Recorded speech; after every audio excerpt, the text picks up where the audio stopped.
এই নাতি দাও নাতি কো কি দিত নাতি দাও আম্মা কি শুরু করছো তোমরা কত আমার বউ আমার ডাক্তারের কাছে নিয়ে গেছে আমি তো ভাবলাম বউর মনে কোনো অসুখ বিসুখ হইব ও মা ডাক্তারের কাছে গিয়ে কয় কি 2 মাসের মধ্যে বাচ্চা দাও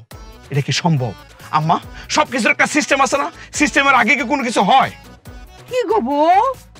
তুমি 2 মাস সময় নিছো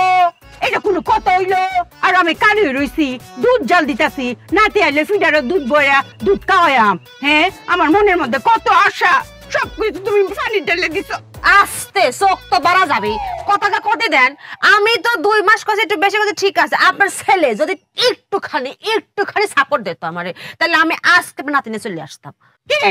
আপনার ছেলে তুই সাপোর্ট দিছস না কেরে কি সাপোর্ট করতাম আমি হ্যাঁ তুমি নাতির দুধ খাওয়াবে ফিডার দিয়ে না তাহলে এক কাজ করো না আমারে কোলে নিয়ে নাও কোলে নিয়া আমার মুখে ফিডার দাও আমি ফিডার দা দুধ খাই আমি তো তোমার কাছে বাচ্চা হই নাকি